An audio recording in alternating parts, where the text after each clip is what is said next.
Oh, here he goes. Go. Good. That's a big fish. Full hand on tail. Yeah, looks sick. Good deal. Look how broad that thing is. I wonder if that was the one that followed me in.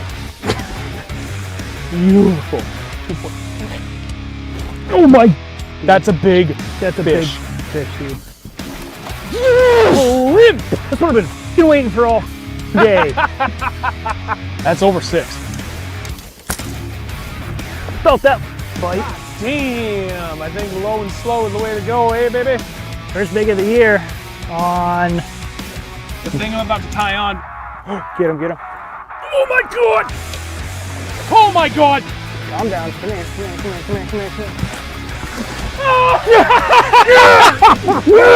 Yeah, dude! Dude. 6 pounds, 11 ounces.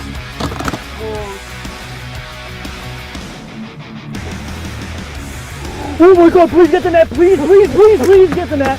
I got you, buddy. Oh my god. I got you. That was the weirdest bite ever. Oop. That was a good one? Yep. Sure, feels like it. Sure is. I can turn her head, bud. Holy sh! What the? Is that another 6? Could be. The second giant of the day, proving that point. Oh my god! Oh my god! Yes! Big baits, big fish. There we go. 5 pounds, 6 ounces. Beauty! Let's go. Got him. Get in here, you.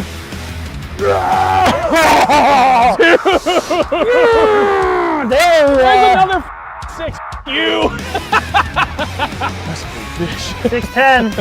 Woo-hoo-hoo. Little fatty. Oh my god. If I can land this fish. Holy sh! 5.06. Sick. Oh my god. Oh my god. Holy sh! God. What a beast. Dude, that's it, that's it. I'm like 4 pounds smaller. I need a picture. Sorry. Oh wow. That might be a 4. That might be a 4. Yeah, it's a 4. You guys show that off too. 4 pounds, 12 ounces. Holy. Trailer's what's getting it done. Yeah? Yeah. Dude, that's unbelievable. That's a 4. He's still swimming. There we go. That's a big fish. Thank you. Yes, sir. Yes! 414 though. Gee. Not too shabby. I am not clicking the things that I need to click. Hey! Welcome back, everyone. Luke is back from Florida. Reluctantly back from Florida, might I add. Very reluctant. A little chilly here compared to down there. What was your average temp down there? Average? 70s or 80s? 78.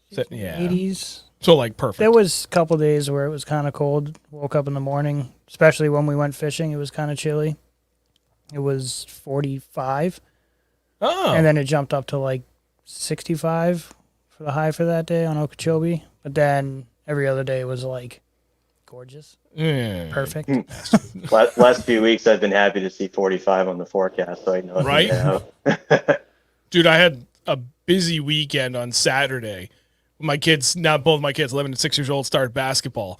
And I stepped outside from it to get some fresh air during my oldest kid's halftime, and we were over in like New Ipswich.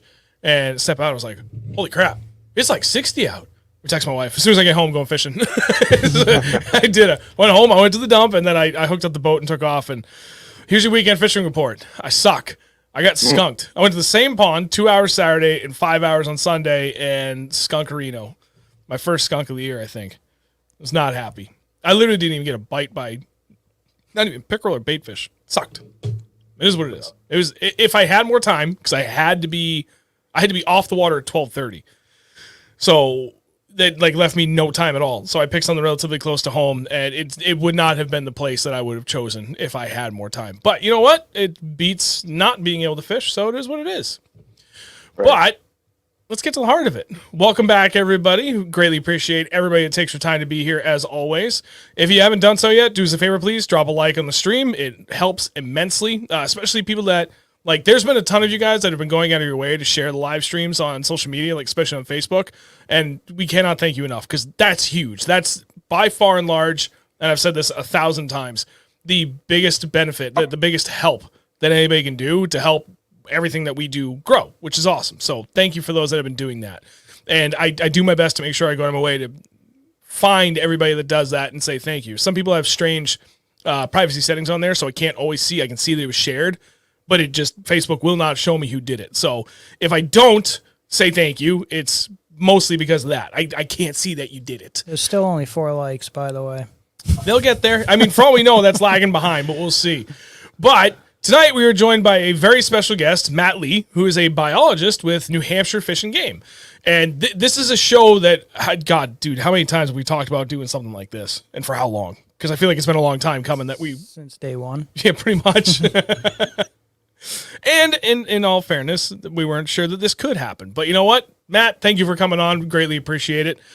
Do us a favor and take a few minutes to kind of introduce yourself to everybody. Tell them who you are. If you want to elaborate on what it is that you do for your job, so you kind of set the stage for some of the questions that we're going to be able to ask for you, and talk to them about your fishing stuff, your socials, the whole 9 yards. Man, have at it. Perfect. Well, thank you guys for having me on. Appreciate you asking. Excited to come on and join you guys and have a nice conversation. So my name is Matt Lee. I work as a biologist for New Hampshire Fish and Game over at the Seacoast office. So I work for Marine Division. Some of my projects include rainbow smelt monitoring. So this is anadromous rainbow smelt, that come in from saltwater. Young year American eel surveys, and I manage licensing of aquaculture, marine aquaculture for the state of New Hampshire. So it's kind of a small scope, but Little Bay, Hampton Harbor, some of the common areas where we have activity going on. So that's what's keeping me busy professionally. I started with Fish and Game up at the New Hampton Fish Hatchery. So I was there for about 4 years, raising trout, stocking trout. It was an awesome job. Get to work outside all the time, get to drive a truck full of fish all around everywhere, and, stock lakes, and everybody knows how good the trout stock lakes are for bass fishing. So it was always a good prospect to see what I was putting in, how it would result in a good sized bass population. What would be eaten? Yeah, exactly. Yeah. And of course, for everybody else that enjoys trout fishing, it's good to see everybody get excited about it. And, it was a lot of fun. So for fishing wise, I fish almost exclusively out of kayaks. That's what I have. That's what I participate in for tournament fishing. There's several trails in New Hampshire and all around the Northeast that I fish with. I started with Granite State Kayak Anglers. Been fishing with them for about 7 years. Started fishing with them after I moved up here. Those guys are awesome. I've made so many great friends. The kayak fishing community in New Hampshire is honestly full of just great people, and everybody kind of like jumps between different clubs, and you say like, oh, you're fishing this one, and it's exciting to see them. And sometimes we travel for the regional stuff. A bunch of us went out to Cayuga and Champlain, and I didn't go to this one, but St. Lawrence, there's an event for elite kayak fishing. That's what all those ones were for this year. So it's fun to kind of see some familiar faces when you're out traveling, but then also come back to the local trails, get to fish the local places that everybody loves, and then in between, I just get out as much as humanly possible. I got out last Saturday on Winnie. I like to keep fishing until it's frozen pretty much, because there's opportunity out there. Oh yeah. Even as the water gets cold. Sometimes, arguably, it's one of my favorite times of the year to fish, if the weather can cooperate. So I'm definitely still trying to get out, and hopefully once, maybe twice for the year, and then it's a segue right into ice fishing season. Usually I just kind of switch gears toward lake trout, because I really love the aggressive nature, even in cold water. It's so much fun to fish for through the ice. Hell yeah. Yeah. Dude, he's got me all amped up to try and go out and chase those this winter because, like, we tried bass for the first few years, and it's not really what I want to do. And then, yeah, I've had friends, especially Andrew too, that were like, just go for panfish, and did that quite a few times. Like, okay, that's fun, and my kids are into it, so that makes it enjoyable. But then, like, all last winter and even throughout the season, he's like, dude, I really want to go for Lakers through the ice. I'm like, yeah, that does just sound fun. It's a blast. I mean, they're so aggressive, and I mean, any fish that you have to pull the lure away from as fast as you can to get them to bite is, especially through the ice, is what I want to be fishing for. Right. You know, they're so aggressive and they hit it so hard. I mean, and if you tie into a good one, you better have a loose drag. They're going to go for some stuff. I mean, I'll take that any day of the week, especially during the winter time when other opportunities are quite a bit lessened, you know? Yep. Man, it's so much fun. My first one I hooked into, I was so excited. And it was only like this big. Just wait till you find one over 20. Oh, man, they're so fun. Oh, man, I can't. I got spoiled early on. My buddy, a couple buddies of mine took me out to Center Harbor, and we caught a bunch of nice fish, probably like around 20 inches, good Winnipesaukee fish, you know. And then I'm like, I want to try this on my own. And I live pretty close to Sunapee. I live in Webster. So I'm like, I'll go give that a shot. I get there, 5 minutes in, I see this just absolutely gigantic mark come in. I'm like, what is that? And before I could even like get that out of my mouth, he had it, and it dumped my reel like probably 3 times. Couldn't get it off the bottom. Ended up being the biggest one I've ever caught, 9.5 pounds. Damn. That's a good one. Yeah. And that, believe me, if that doesn't hook you, then you should check your pulse. That's kind of along that same topic for like non-target species, given literally anything that's not bass. When we talk about it, for us, is non-target species. But DJ, our buddy, went up to Champlain, not this past Sunday, the Sunday before, and I stayed home. I bitched out. I was concerned that my boat wouldn't be dry leading, for the week after to go back out again, because I got to park it outside, and there was quite a lot of rain. But he ended up catching. DJ's in here. I think he said it was an 8.9 pound walleye, and he said the same thing for it was doing to like kick his ass when he hooked into it. And I'm like, yeah, see, it's sizes like that really for anything that gets me all excited. But I really hope to get into something of that size for non-target. I got my big brown trout. Sorry. I got a lot of 3 and 4 pound rainbows. I still don't know how I do it. It just happens. I got that 6 1/4 brown. He's spoiled with trout. He got a 6 1/4 pound brown last year. 2 years ago. Last year?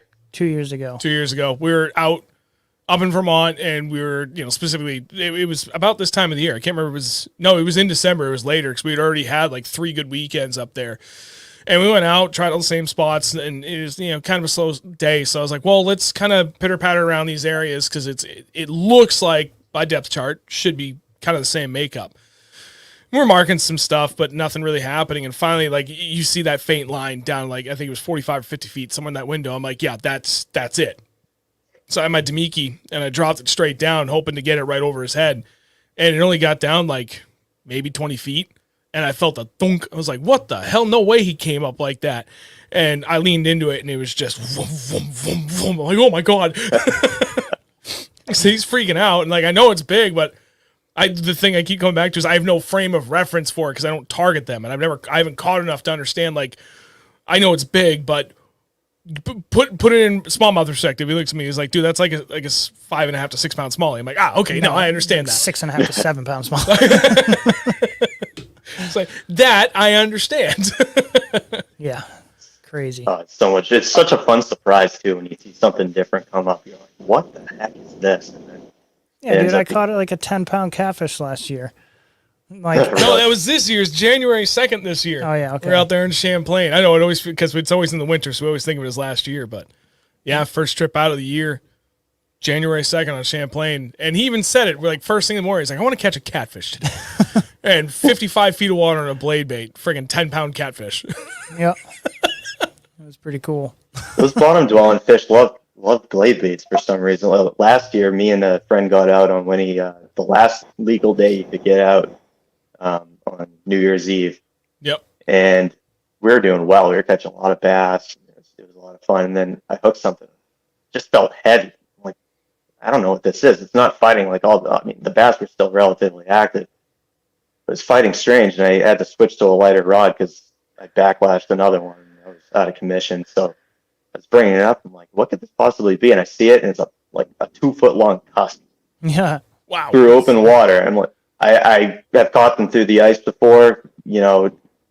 Never really heard of many being caught during open water season. I saw it, and I'm like, oh man, get in the net, your dinner. So Isn't that what so Steve good. just caught the state record for last year? Yeah, Steve Esther is my boss. He caught the Vermont state record burbot or cusk or whatever you want to call it at I think it was just over 11 pounds or something like that.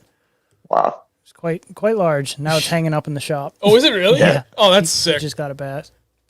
Yeah, we recently at New Hampshire had the state record cusk broken. I think 2 winters ago. I happened to be at headquarters for something. I was dropping something off, and I went into the inland fisheries office, and they were all excited about something. Like, what is that? And they're like, come in. We got a certified scale that somebody brought in what might be a state record cusk. And then they waited. I got to see it all weighed in, and it did break the record.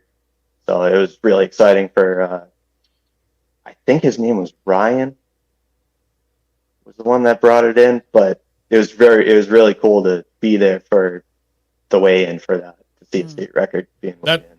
That is awesome. It's not like it's something you get to see on a regular basis. That happens, at best once a year, once every couple of years. Although it seems like the last 5 years, there's been a slight uptick in the number of records broken prior to, say, like the last 15 to 20 years before that. But it's not like all these weird, odd species too. Mm-hmm. Yeah, I know they were having, is it channel cats? Channel cats are like, I think it is channel cats. And it's like the channel cat war in the Connecticut River. Everybody besting each other by 5 ounces here, 4 ounces here. And Yeah. it's just, it's an underutilized species that people are getting more in tune to, and now they're starting to find the quality. It's fun to see all the records being broken. Yeah. Well, I can tell you right now that they fight hard. Never caught a cusk. I'd like to. Cusk would be cool. Jody's in the chat. Cusk? We're too fancy for burbot here. Gotta have the New England flair to it. Yep. So actually, you know what? Since you are the expert here, let's roll into some questions that we have for you. We've got a few lined up. We are ready to grill you. I hope you're prepared. Let's start with an easy one, though, related to state records. Is it mandatory that the state has to report the body of water the state record was caught out of? I believe so. I think that's the precedent that was set with pretty much every record. So unfortunately, yes, that is part of the application process. Botanical.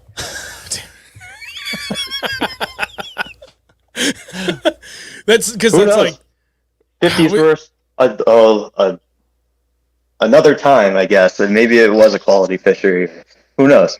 Yeah, I think everybody around here has heard that same damn story too about, was it really Potanipo? That's not what legend says. Maybe another body of water. I think Massachusetts had the same. Yes. Yeah, they did. Yeah, their state record. I mean, that one's absurd. I think it's like 14 pounds or something. 15 and a half. Yeah, exactly. I mean, I'm not saying that it's wrong. I'm just saying it invites skepticism. Yeah, 15-pound northern largemouth is a large fish. Yeah, I mean, you look at all the surrounding states. New Hampshire, 10 and a half. I believe Vermont's also 10 and a half. Maine, I think, is a low 11, if memory serves correct. I don't remember what Connecticut's is, but they're all like in that same realm. And all of a sudden, Massachusetts out of nowhere, 15 and a half. It's like, okay, you're like, that's how that it is so far out of the kind of average norm for everywhere else in the same friggin' mini region. I mean, to be fair, they do have water bodies, and I'm pretty sure the listed water body for that fish was a herring run pond and or lake. So when you have that nutrient input and that type of forage, I mean, they can get outrageously large for the area. Like, they have such an advantage being in that body of water that receives an influx of forage like that a lot of places in New England don't have. So, I mean, they can get much larger than, your normal bluegill and shiner pond. But 15 pounds is still very big. Yeah. Yeah. Yeah. It's ridiculous how big that is compared to everything else in this region. Although, I'm curious now that I think about it, because Massachusetts has pretty good reporting on what they stock and where the herring run ponds are. I'm wondering if there's any overlap with ponds that they stock both with trout and have herring runs. Because now that's all I want to fish is whatever bodies of water have both. Yep. That's a big part of doing your homework. If you're looking for big fish, that's the kind of stuff that you have to look into, because it really narrows down your options, narrows down all the searching that's going to take to find a bigger fish like that. Is first thing you look at basically is what's the food source? Does this place have the capacity to grow excessively large fish? And usually when you have a big combo of stuff like that, everything of the herring, trout, perch, smelt, if you can find them all in one package, you're on the right track. Now I'm curious, if you know the answer to this, out of all the main forage for bass, what is the best for them for growth? What's the best bang for their buck that packs the most nutrients and calories that they need, that would provide the most explosive growth outside of trout? I'm assuming trout's probably number one. What's number two behind that? Do you know the list? It's hard to beat trout, because there's no spines. They have a lot of fats and lipids, just built. They're just concentrated nutrients. Exactly. Yeah. Not to mention that most of them have been raised in captivity and don't have quite the awareness that most prey items have growing up in a natural environment. So it makes them a bit more susceptible. But as far as smallmouth, I would say, a good bet is smelt. Just the sheer numbers, they're very oily bait fish compared to what we have, in most ponds, shiners, bluegills. So there's a lot more of that type of nutrients that kind of build mass. There's generally a lot of them. So, large schools of smelt will allow for them to continuously feed rather than, boom bust cycle of, there was a lot of shiners, they ate them all out, and then it turns out there's no forage left. So you start running into some stunting issues. As long as the smelt can, have proper habitat to reproduce, of course. But I would go smelt for smallmouth. And something that I've noticed with my places, my go-to big largemouth water bodies, they tend to have crappie. And I've always noticed that. So it's... No, you're good. Go ahead. Yeah, I don't know why. It's just a correlation that I've seen, anecdotally, of course. But a lot of places that end up having some of the bigger bass also have crappie. That's what I found. I have also noticed that. Crappie and pike and walleye. Yeah. That's why we need to put pike and walleye in Winnie. that it could set up a chain reaction of many different effects. That's for sure. Yeah. Oh, for sure. Putting pike and walleye in Winnie. Wait, did that already happen? I said it. I asked him. I told him. What was the answer? So I had to step out because my door's closed, headphones on, and I got the volume on these pretty high so I can hear you clearly, and I could still hear my kids screaming in pain. That's why I was like, concerned for a second. I was like, what the frick happened? Apparently he got off the couch and went to go walk away. His foot got wrapped up in the blanket. He tripped. We had a bucket out because he wasn't feeling good earlier. So he tripped, hit the bucket, and then hit the coffee table all in one shot. Poor kid. Good one. I hope it wasn't a full bucket. No. Okay, but anyway, so walleye and pike. What I miss? Nothing. You didn't miss anything. I don't know where that one came from. I thought we were talking about forage, but Oh, we were. Wait, so did you not ask the question? Can we put him in there? Oh, you're sorry. No, I'm kidding. Oh, well, let's go back to forage. Okay, so trout was number one, smelt was number two, and then Crappie. Crappie. Ooh, really? yeah, I don't know. It's obviously not a regular food item, and it's not a food item that every bass in the lake can utilize because, they're a larger panfish. But I don't know, it's just a trend that I notice when I go around to small ponds or even larger places that have crappie. They seem to just have that slightly larger size class of largemouth. Does it matter if it's black crappie versus? Well, I'm thinking white perch. I don't know why I was thinking. Yeah, we only have black crappie in New Hampshire, so that would. I mean, they could utilize white perch too. They're very spiny though, so I think they're a little tougher to catch and digest. Makes sense. But yeah, I mean, you can't beat big golden shiners either. You find a place that has those like 7-8 inch golden shiners swimming around. A few places. Yeah, but no, a few places. Exactly. When you see a school of those swim under your boat, and you're like, okay, I'm in the right spot. Mm-hmm. Yeah. Are those? I'm assuming one, they're natural in New Hampshire, but then second to that, are they very prevalent, or do they need special conditions to thrive in certain bodies of water? No, they're very common in New Hampshire. Okay. Probably any eutrophic or mesotrophic body of water in the state probably has them. Gotcha. Yeah, and that's what makes them such a good forage species and species to imitate. When you're trying to select lures. Yep. So where do yellow perch and crawfish end up in this list? And yellow perch are crucial too. I would say yellow perch are. It's almost like it's nice to have. Like if you find those places that have the quality size bass in them, it's almost like they need to have an intermediate sized forage item. So smelt, most size bass can eat smelt, and you might have trout or crappie or whatever else as like the larger food item. But the way that I kind of look at it, there needs to be that intermediate, which I would call yellow perch, would fit perfectly into that large golden shiners. Yep. That intermediate forage source for those smaller fish that are just graduating out of that 12 to 14 inch size that's available to them to feed on until they can eat those larger prey items like crappie, trout, stuff like that. Or white suckers. I mean, that white suckers can be a great food item too. I mean, they don't have many spines. There's a plethora of different combinations and different species that bass utilize. So you pretty much need a mix of all the bait fish in all different size ranges.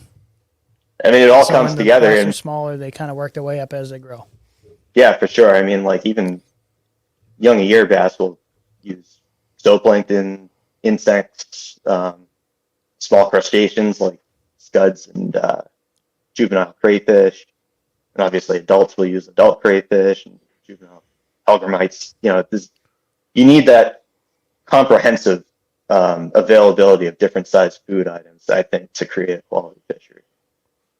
So, okay, it all makes so much more sense. Because it's one of the things that we've always thought about when we have some of our choice bodies of water. Jody's in the chat. He's going to know exactly one of the ponds we're talking about in Vermont that just grows them different. Mm-hmm. But we also know that the variety of bait that are available there is pretty good. And couple that with something I learned from another show. One of my buddies told me about it. It was one very specific episode. Cannot remember the podcast, but they were speaking to a guy that his whole business is helping people manage their private ponds. And somewhere down south, I think it was Texas. And he said that the bodies of water that he's seen the most success out of not only have a really healthy population of bait fish, so plenty of both species and size range, but vegetation coverage was the other key aspect. And ponds that have roughly 30% vegetation coverage on the body of water with that combination of a good variety of bait fish and variety in size produce the biggest bass. That's what he's seen in his just personal experience with the private pond management. And I think too, some of our best ponds over the years, and those are the two things that they have in common.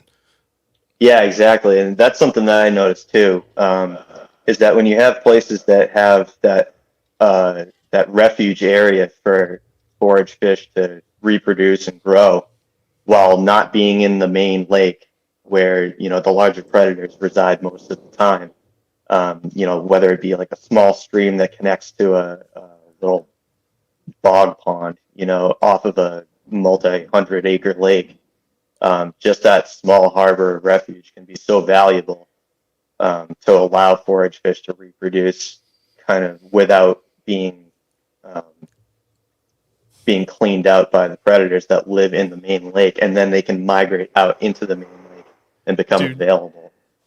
So where I caught the 610 this spring has literally that. Yeah. Where we caught you caught the 5 3/4, I got the 6, whatever it was. Thing. Same exact thing.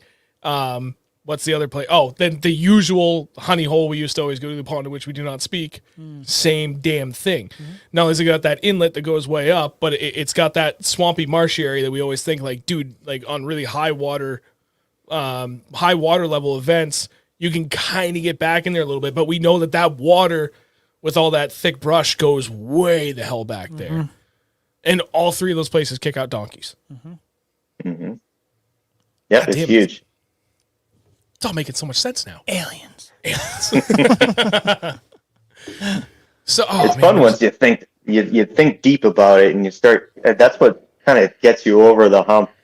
I think to better your angling abilities, to start thinking about stuff like that and really strategize. Where are you going to select a body of water? Like, what should I look for? What should I target certain times of the year? You start adding. You can get really scientific about it, and that's why I love fishing so much, because there's so many different variables that you can test. It's not always going to be successful, but you go test it, and you can stumble upon an absolutely genius technique or method of timing a certain body of water or area or whatever. I don't know. It's just, that's why I'm so obsessed about it. It never gets old. You're always learning something new. It's ever changing. Exactly.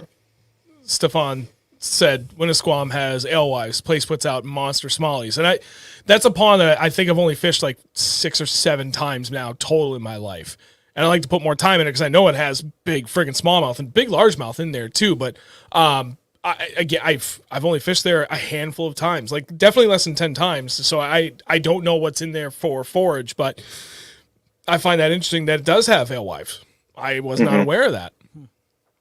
Yep, they're trucked actually from they're caught at the Essex Dam trap in Lawrence, Massachusetts, and they're actually trucked by New Hampshire Fish and Game to the headwaters of the Merrimack River, essentially, which Lake Winnisquam was selected as one of those areas that they could be trucked into, stocked, and hopefully get to reproduce, and then have out migration of juveniles that with any luck can make it all the way down the system and get back out into the ocean and kind of keep the cycle going in the meantime while all the dams are still in place along the way. Basically giving a helping hand to the forage.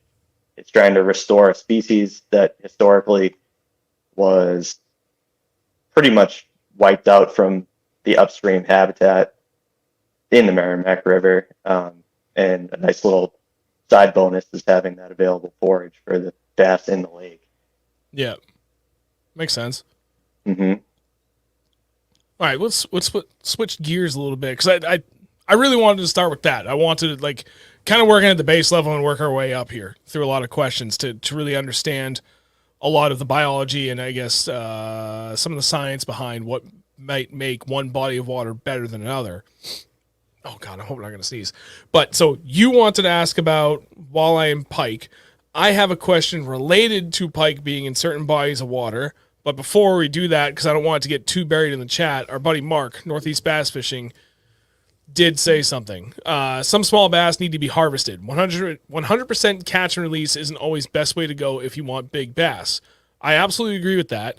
Is there a scientific method, for lack of a better way to put it, for what Fishing Game or and maybe any other trusted resource has out there for what should be done for harvesting? If your intent as an angler is you want to see I guess a good variety of size in your body of water, not necessarily just kick out a couple of tanks, but you want the whole range. You're going to go out there, you're going to catch some 1s, 2s, 3s, 4s, 5s, maybe a 6 here and there. Is there a specific method that is recommended for what you should be harvesting, how many, and so on and so forth? And I'm assuming it's got to be based on acreage. Mm-hmm. Yeah, I mean, it's definitely my personal opinion that selective harvest can greatly improve the fishery. Selective harvest being kind of that mid-size, 14 to 16 inch, 1 to 2.5 pound bass. They're kind of your cookie cutter. I get, yeah, you call mediums, cookie cutters, whatever you want to call them. Run of the mill bass. Exactly. Like those bass are large enough that they can utilize a lot of resources quickly, especially if there are a lot of them. So I think that it actually is very beneficial to harvest those size fish. Obviously, a legal size bass is 12 inches. Basically, anywhere from a legal size bass to 16 or so inches. I mean, that's where you're taking fish out that have had the opportunity to spawn at least once. So you're not impacting the resource in that way. They have reached sexual maturity and have probably spawned at least once. But you're also removing them from the pool of fish that are out there utilizing a finite amount of resources. So obviously, if you have 100 fish and the average, I don't know if this, the more fish you have for the same amount of forage, they're not going to be able to grow to a higher potential size because they need to be able to share that resource. You need more forage than bass. Yeah. Or at least not have forage be a limiting factor. Right. Yeah, that's what creates a good fishery.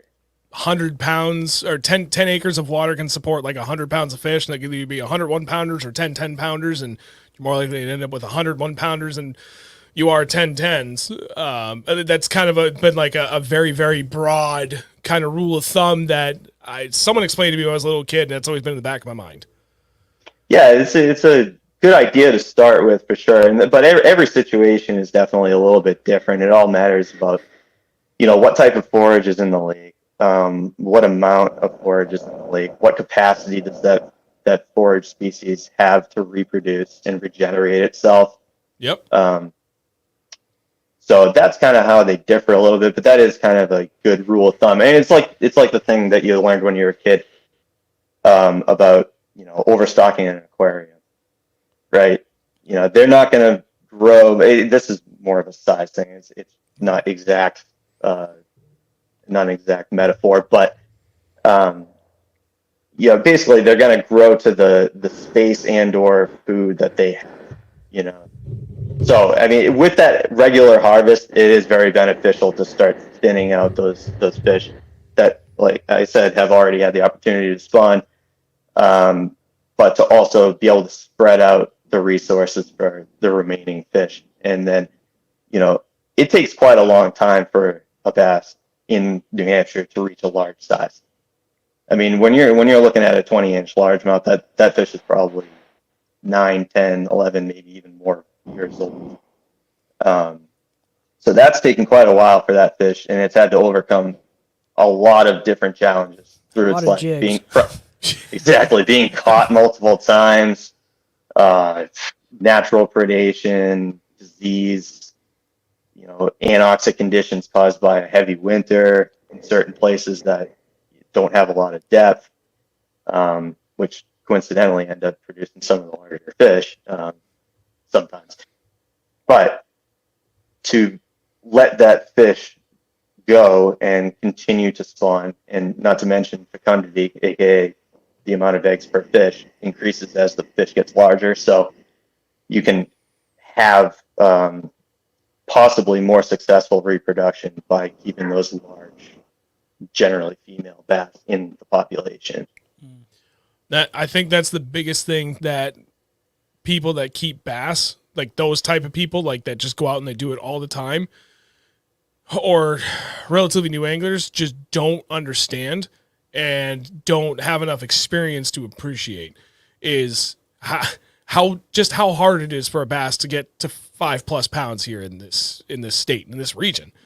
That's not common, and there's a lot, so it is and it isn't common, but like you said, there's so many variables and different challenges that come into play that a fish has to overcome to get into that 5+ pound class. And at that point, like you said, you're right. You know, at that point, it's about a 10-year-old bass. Like 10 years, you take out and you kill a 5-pound bass, you've removed 10 years worth of effort, and it's going to take maybe close to that time before another fish can reach that size. That's probably more likely or not that maybe another 2.5, 3-pounder has all of a sudden an opportunity to now take over what that 5-pounder is eating and kind of grow to that. But you know, it doesn't. Regardless, it doesn't happen overnight. Right. Places that have a diverse population of different age classes definitely can absorb the hit a little bit better. You know, because you have those. Sorry, garage lights went off. Anyway, I knew that was going to happen at least once. But yeah, they can kind of absorb the hit a little bit better because you have those follow-up fish that are, you know, near the same size. They're kind of filling the same role, and basically the loss of a larger fish, you know, 5-pound versus a 4-pound. The loss of a larger fish when you have fish near that size to take its place isn't quite as impactful as, I mean, we all know bodies of water. There are many that have, it seems like you have to sort through 50, 60, 70 fish to find a quality fish, but you know they're in there. So that's why just like it. 100. Exactly. 101 pounders before you finally get a 6. Yeah, 20 trips and there's nothing in between. No, 20 trips to 1 pond in particular, and it's like we're either gonna go out and say it's gonna be that 41 pounders, or we're gonna get that 6. Exactly. Yeah, you got to sort through the pebbles to find the gold kind of place. But Right?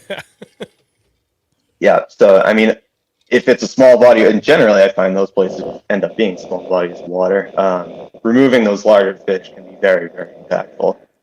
And then it kind of sets it on the track for long-term stunting at that point, because there are so many small fish.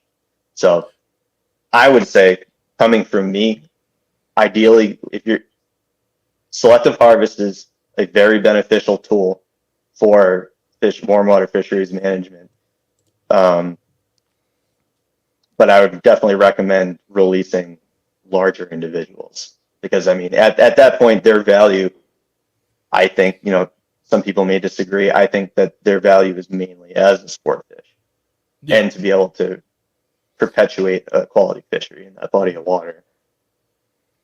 So, kind of going along this line, I know there's a couple questions I really want you to ask, and I even texted you one because I did not want to forget it because I know the state was working on this at one point. They published it. I want to get to that, but DJ touched on something that I really wanted to touch on, and because it's in the chat, I just want to pull it up right now. And I can help to answer this. Why is it you need to harvest a potential state record instead of letting it go back released alive? Because the state law is you are not allowed to transport a live fish in New Hampshire. So that's it. The gist of it right there. So why are you not allowed to? Me personally, I'm not really 100% sure why that was. From Fishing Game, right there. He beats young Fishing Game. This is an old law. That's the thing. This is something that's been in place for a very long time, and honestly, probably a large portion of it is being able to take an age structure sample, like an otolith, which is something that needs to be harvested, you know, from the fish. You can't do it live like a scale sample can be done. Scale samples can be very obscured with larger fish because the rings, they're called annulus. The rings get tighter and tighter and tighter and tighter as you get to the outside of the scale. So it's actually pretty difficult to read scales off of very old bass. And also it's just a genetic confirmation that is indeed the species that is being applied for the record and not some sort of hybrid. It basically ends up being an accountability thing, mostly to, you know, confirm that yes, that is the species, and to be able to collect biological data from an exceptional fish like that. But in theory, if say we went out tomorrow, small wherever in New Hampshire, and Andrew sticks a 12-pounder, and I've got a buddy that has a certified scale that he can bring to the lake, right to the shore, could we not have him show up, bring it right to the water's edge, take the fish out, weigh it, have our 2 witnesses there, and release it? Like, would that count, or does it still? I'm honestly not sure, because I don't think that situation has actually ended up happening. Not that I know of, at least. But as long as it's a state certified scale, like that's the big thing. 2 witnesses and a state certified scale by the I forget what that freaking department is, the state of registers and scales or whatever. Ways and Means, I believe it is. Yeah, that. Yeah. Yeah, that's the thing, is that I don't think there's any precedence for something like that. So I hate to pass the buck, but I don't really know exactly what would be done about something like that. I'm gonna send an email, and I'm gonna send it to the fishing game email, the general email account, and it'll probably go on the office, and someone's like, yeah, I'll take that, and I'll get an official answer. Northeast Bass, state of confusion. Probably have you take a polygraph. Right. Okay, one more.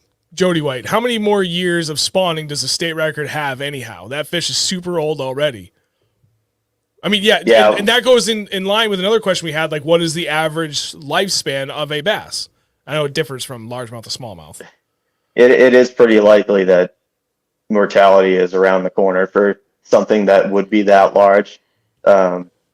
I mean, it's hard to say how many times that fish has been caught, whether it would actually even survive the event of being caught, because it's so old, and, just like any other animal or human or whatever, older individuals are generally not in the best health. So it's a very stressful event.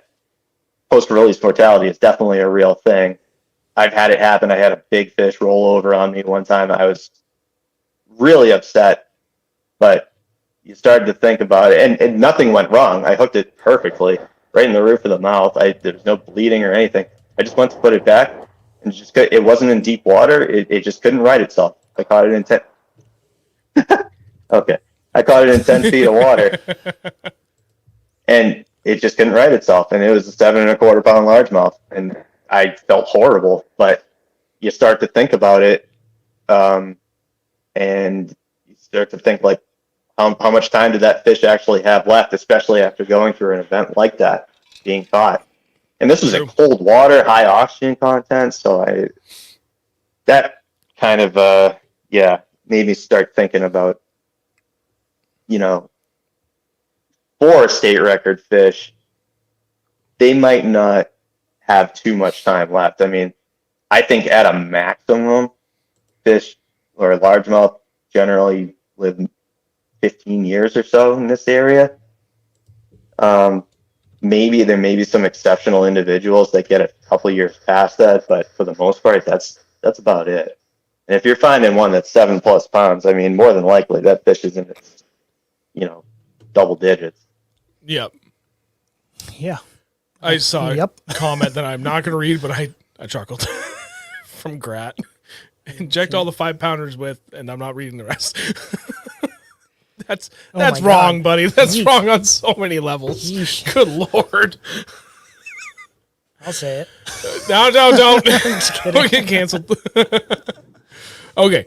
You had a question about walleye and pike. No, I didn't. Yeah, you did. I had a question about trout. Let's do the trout question. Do it. So you stock thousands and thousands and thousands of trout into every body of water. I'm ready. Not every body of water, but into a lot of bodies of water, which are trout ponds that you're not allowed to fish after October. Was it the third Saturday in October or whatever? October 15th. So it's the fourth Saturday in April to October 15th inclusive. Those dates inclusive is open season. Mm-hmm. So why aren't we allowed to fish them targeting bass when a lot of the other ponds in this state have trout in them and you can fish them all year long? Like, let's say Newfound. Newfound has a lot of rainbow trout in there. And some nice ones too. Let's say Dublin Lake up in Dublin. There's a lot of rainbows in there. You can fish one, but you can't fish the other. So that kind of, again, goes back to some older rules. I think basically that those designated trout ponds at one point were probably reclaimed, and were attempted to be turned into exclusively trout fisheries. That kind of fell through, You didn't know, it? obviously fish tend to grow legs, unfortunately, even though it is illegal to move Yeah. live fish around. Yeah, for sure. It does happen. I'd say there's probably bass in the majority of designated trout ponds at this point. As far as the season on them, I think that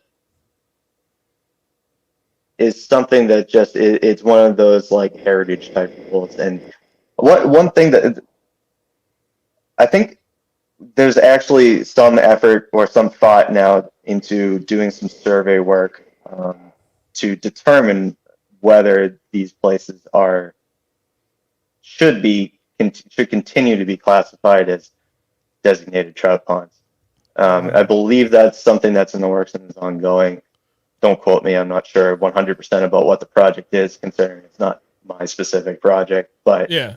I believe, people are starting to get that question. Obviously, that's a question that a lot of people ask. I mean, I'm sure. believe me, I would love to go to some of these places after October 15th myself.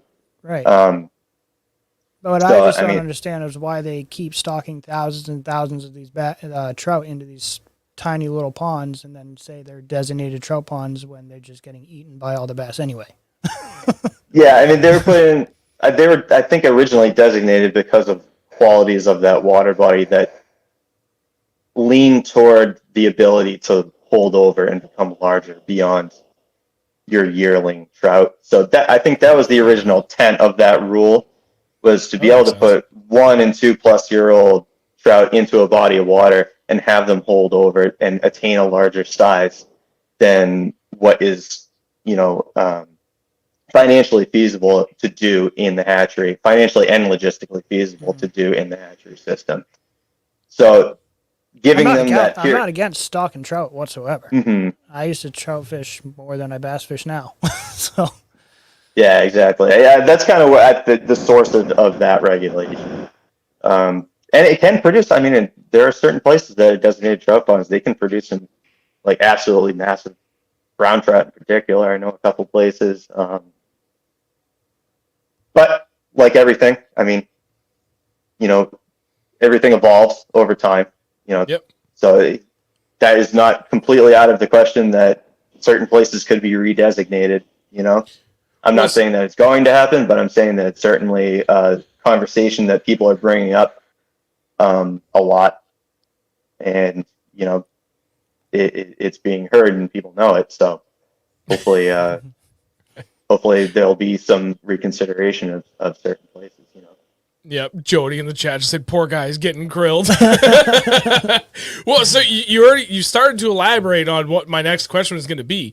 So, in instances like this, where the conversation starts, like we'll say officially or unofficially, at least it's happening internally at fishing game, and let's speak about this hypothetically. But with a specific example of what we were just talking about, designated trout ponds. And okay, the conversation starts. Do we really need to have bodies X, Y, and Z of water to still be designated trout ponds? What facilitates that conversation at Fish and Game? Is that something that is there a schedule where something like this is just reviewed after every so many years, or is it just one of those like, you know what? We just out of the blue, we had 100 different guys ask about these same 5 ponds. Why are we still keeping them designated trout ponds? Is it something like that facilitates the question internally there, or is it more of a structured process where things like that get reviewed every so often? Yeah, I mean, species composition of different water bodies are reassessed basically as much as logistically possible. I mean, there's really only a few people that are dedicated working on warm water management in the state. So, I mean, you have limited manpower to survey, as many lakes as you would hope to do in a given season. You really don't have terribly long to do it. Yeah. But they, as much as possible, they are reassessed from time to time. And when, dealing with a designated trout pond, I guess, because the quality of the water body can change over time, maybe at one point it was a very high oxygen content, oligotrophic body of water that it maybe had a valuable smelt population. So it may have been identified as a place that, this could be a designated trout pond. We could have holdovers here. But over time, environmental conditions may change. Certain species are introduced. So it may not be as viable as once thought to be that type of fishery. So that makes sense. As reassessments are done, when they're possible, a closer look can be taken into, should this place still be classified as a designated trout pond? Yeah. So, interesting. Yeah. See, phenomenal insight. You're making me think of another question, and I'm trying to figure out how I want to phrase this, because and again, like with anything that we ask you, like if you're not comfortable answering it, just say, you know what, there's got to be someone better to answer this, or tell us to whatever. Yeah, that too. So one of the things that when we've talked about on the stream a lot, we've talked about it, just privately a lot, is the state has this phenomenal trout stocking program. And that's been going on for however many decades. And I've had this thought for the last several years of, why don't we maybe rethink about how we're spending those resources, the time and energy, and like, why don't we do the same thing that like Florida and Texas and some other states are doing with like a share lunker program, but specifically for smallmouth, because that's typically what most people think about when they're fishing up here. And we have all these fish hatcheries across the state. What's to stop us or stop Fish and Game from saying, like, you know what, let's do that. Let's do a smallmouth share lunker kind of program. Doesn't have to be a huge program either. No, just repurpose one of the hatcheries that'd be dedicated towards that. And I know the question had, I believe I've seen feedback in some way, shape, or form from Fish and Game, or maybe it's just people like, talking about, I talked to someone from there and they said this is the answer is, smallmouth don't need help. Well, I mean, Texas doesn't need help growing largemouth either, but their share lunker program is a phenomenal program. And I think they're really starting to see the fruits of that investment. So with all that in mind, my question would be, has that even come up in conversation? If it did, or if it could, who would be the best person to ask that question of like, would it be viable and make sense to maybe repurpose one of the hatcheries to be a share lunker thing for smallmouth? Like, let's dedicate some resources, try and grow some like real trophy quality smallmouth in the state. I mean, the share lunker programs that they do down south are awesome. I think they do great work. It's something very different from what we do around here. I think the original intent of the hatcheries here were to produce cold water fish, because habitat was being, degraded, spawning habitat especially. Fish weren't able to reproduce to be able to sustain the amount of pressure that was being put on them. So supplementary fish were raised in captivity and stocked so that people had something to fish for, right? So knowing that this was a problem that was affecting cold water fish primarily, trout. So the hatcheries were designed and kind of operated under the assumption that you're raising a cold water fish. So I mean, a lot like up at New Hampton, we were spring fed. There were no wells. Actually, a new project to get the hatchery modernized and up to date. I'm sure you guys may have seen the press release, but they're going to be doing some renovations and doing some great stuff at that facility to bring it up to speed. Because the hatchery is almost 100 years old. Oh, and looks, my uncle owns a lake house maybe a half mile from that hatchery. So, and we're up there every year. And every year I drive by, I'm like, it's cool. I stop there with the kids every time.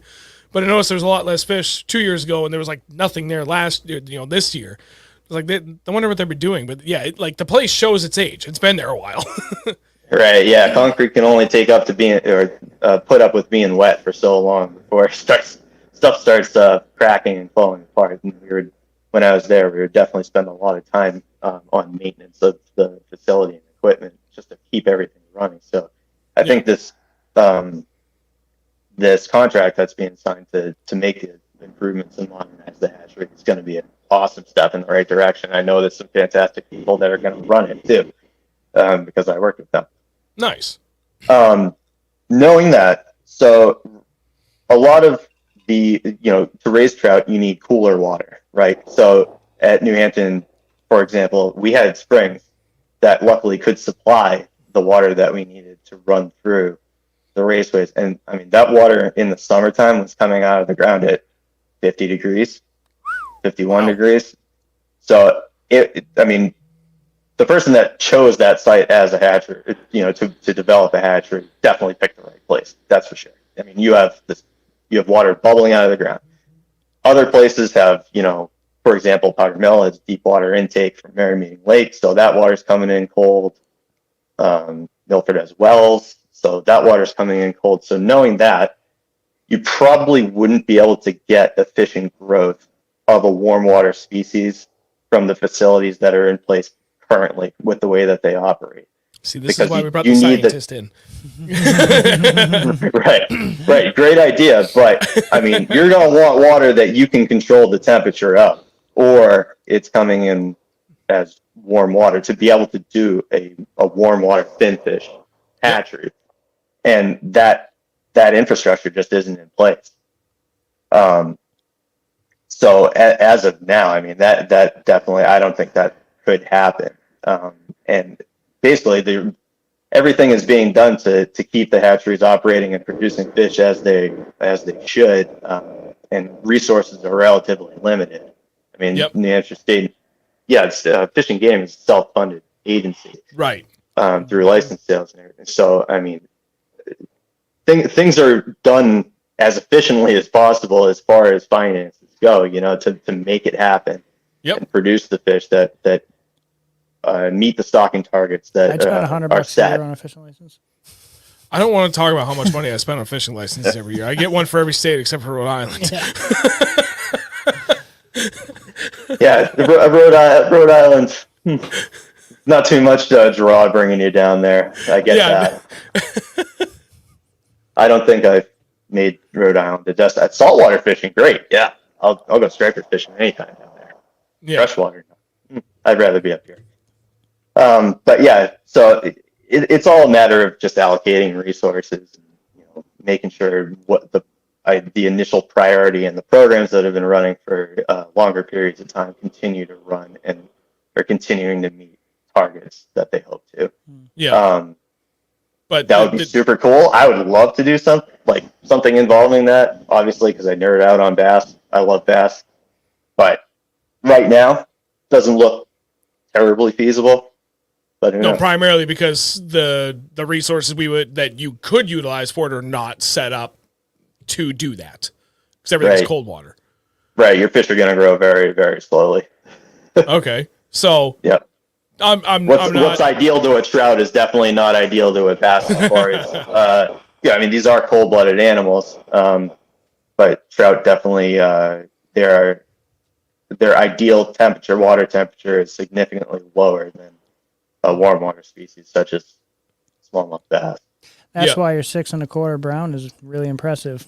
Thanks. I trust me. I love that fish. I needed the perspective. So wrapping up this topic, I'm thinking out loud because that's all I do. I'm an engineer by heart, so I always just try to think of solutions to problems. And I'm wondering, I know when I buy my license with some other states, like they have these stamps, and I haven't really looked into it, but it got me thinking about that. And I was like, well, here's an idea. Because to your point, the state is self-funded through whatever they sell for fishing licenses. So the amount of money you have to work with isn't really extravagant per se. But I do wonder if, let's say, this is where my idea is going, where my head is, but the planning. Over there. Yeah. Don't worry. It's all coming together in that little nucleus of a coherent plan here. Your head? Yes. Very little nucleus. So what if, kind of public forum, right? And specifically from Fish and Game, I think it would have to start there to start this conversation to obviously much more easily reach a very, very wide, broad audience, and also be very direct because they would be the ones with the resources and the manpower and the know-how to make this happen. And put out that question. What would the public's perception be if we were to create another hatchery that would be specifically for a trophy smallmouth program? Or you could just say it as bass, but I don't know. My opinion now on the matter is I think a smallmouth specific target or objective would probably be more successful here in the North. But just put it out there. And if there's a lot of interest in that, then I saw a comment in here, and I've had the same idea in the past. Maybe for the next year, let's say 2024, you put that out. Anytime anyone buys a fishing license, it comes with that questionnaire. What do you primarily fish for? And it can be like, you just keep it simple as like literally everything trout or literally like just bass, and then you can have that more direct feedback of like what's our percentage of licenses that are going to both. So now you have a little bit of data to back this up. What if you were then to go that extra step and like, okay, everybody knows the state's funded by the fishing licenses, and there's a lot of diehard bass anglers like ourselves. Me personally, am willing to put my money where my mouth is. If you were to offer a separate stamp that goes with your fishing license, and that would go towards the smallmouth share lunker trophy program, whatever the hell you want to call it, whether it's an extra $5 or $10 or whatever.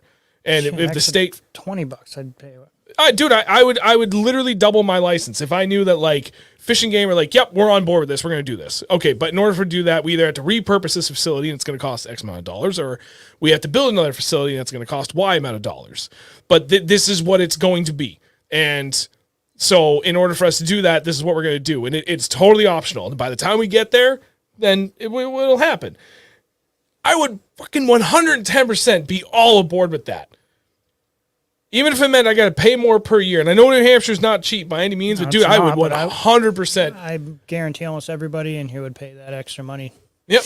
And because we all know it's funded by the licenses. It's not like the state's kicking out a bunch of money for this. So like, dude, I'm totally on board. Dude, I would be more than happy to go out there and throw that idea out there and or just even brainstorm beyond that. That's the first idea just came up with while we're sitting here talking about it on the show. No, they ain't using it for the boat ramps. Kind of not true. I'm kidding. But like, dude, I would totally be all over that. And I feel like given our unique situation here in New Hampshire, that's one of, I'm sure, several viable options that you could go about doing that. I mean, it certainly doesn't hurt to put out a proposal. I mean, what's the worst that happens? You got to know. Right, that's the thing. Let people vote with their wallet on it, right? Mm-hmm. If there's a lot of people out there that are really big into bass fishing like they say they are, and we know there's a huge number of those people up here, and it wouldn't just be New Hampshire people, like New Hampshire residents, it'd be plenty of out-of-state residents, but I would flat rate it. I wouldn't charge a premium for out-of-state like we do it for our licenses. An out-of-state license costs more than a resident license. Nope, that extra stamp would be flat rate regardless of where you come from. That at least that'd be my opinion on the matter. But, oh my God, dude, I actually think that has potential.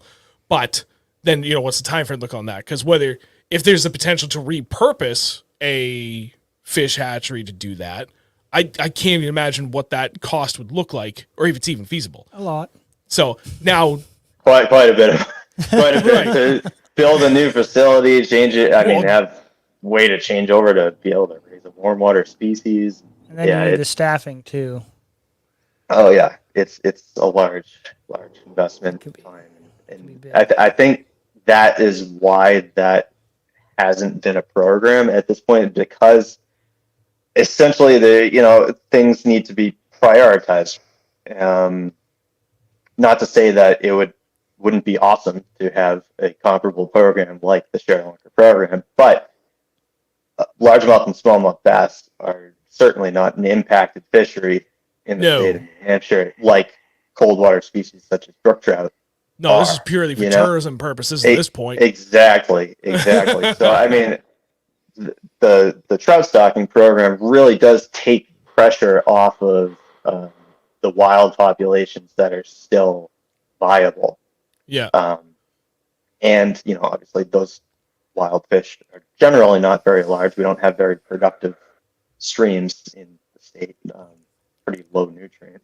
Technically, we kind of have a big bass program going on with all the trout that they're putting in there. Yeah. So It is a nice byproduct, that's for sure, for people that love to fish for bass. And like, I think anybody that's really into it and really keen to, you know, what gets stocked where definitely follows the truck, so to say, and knows that, you know, you have that available forage source in that body of water. So you got a pretty good shot at getting a fish that's grown large off of them. And at the same time, people that enjoy fishing for trout, they have those available. It's kind of a win-win, to be honest. I think it's a great program. Yeah. It caters indirectly or directly to pretty much anybody, any angler with different desires and different target species. It's just something I've been thinking about a lot the last few years, and like all the hypotheticals and realistic aspects of it. And dude, I can't tell you how happy I am that we were able to ask you that directly, and especially obviously in this platform, so that other people could hear it directly. Like just that one simple but extremely important aspect about it, that all the fish hatcheries are completely designed around pulling in cold water for cold water species. So just the logistics of that one aspect is fucking massive. Right. It seems like a small thing, but It's not. Temperature is like right at the source of whether you're going to be successful with a certain species or not. You know. Yep. Yeah, out of the 100 possible challenges and variables that you would have to go through to even consider taking that kind of step, that first and foremost is that's not an easy solution. Oh yeah, it affects feed rate. It affects stocking density in the tanks, like how many fish that you can keep in a certain tank. Temperature is like one of the largest factors when it comes to fish culture. Dude, luckily we are set up to be able to raise trout very effectively because of springs and deep water intakes and wells and everything like that. But I mean, a warm water system would probably involve some sort of oxygen injection system, you know, additional stuff that would definitely take a lot of investment in time and money. so you're saying there's a chance? Nothing's ever 100% out of the picture, I suppose. I know somebody with a pool. Can we start our own share lunker program? We'll just make it work. Now you got to find somebody with a winning lottery ticket. True. Yeah. Dude, I'd be all over that. That's one of those like dream things, you know. You win the lottery, especially when it gets up towards like $1 billion. Like, what the hell do you do with all that money? I know what I'm doing. Just doubling down everything I do for bass fishing, man. I'm just gonna buy my own lake and tell everybody else to pick rocks. That's philanthropy that I can get behind. Yep. Did you have any other questions I've got several others that I want, but I've been doing a lot more talking. I want to give you a shot. There's something we had talked about pike related several shows ago, and it was a pattern I'm not gonna remember that. It was a pattern that we noticed regarding the presence of pike in certain bodies of water and the size of the bass that we have found in those bodies of water specific to New Hampshire, which also seems to be completely consistent with every body of water we fished in Vermont. So bigger the pike, bigger the bass. Or even just presence of pike. Yeah. So before I ask the official question, have you gone out to do like the fish surveys where you go out and shock them and you pick them up, you scoop them, you measure them, and just kind of get an idea as to what's in there and overall size and everything? Have you been? Oh, absolutely, yeah. Yeah, Okay. I try to go on as many there's many different methods. Night electrofishing surveys where we go out basically at sunset, do set transects that are repeated from survey to survey on the same body of water. Creates a time series index. Could we come out on that one time, or do you have to be an employee? I think you have to be an employer. Can we follow you around? Like, dude, I would love to be part of that just one time. Just to experience it, just to see the science behind it. Not just cool. to go see the big fish, but I would love to be a part of that. Fishing game does, and that's how I actually got started getting involved with fishing game, was volunteering. Luckily, I had a job at the time. I was a commercial fisheries observer that I had time in between trips that I would be offshore. I'd come back and have, a week, couple weeks, depending on what the season was, that I was home and I could go, ask the questions of the biologists that were working for Fishing Game at the time, and be able to ask for opportunities to go out and work with them and learn from them. And that was probably the best move that I've ever made career-wise, as far as being involved with fisheries management, showing that incentive to go out and learn, and you get to experience all these things. But they do take volunteers. So I mean, if there are people that are interested in volunteering and doing stuff like this, contact Fishing Game. Basically, you sign a volunteer waiver, and you can ask, see if there's any opportunities out there to go out and do something like that.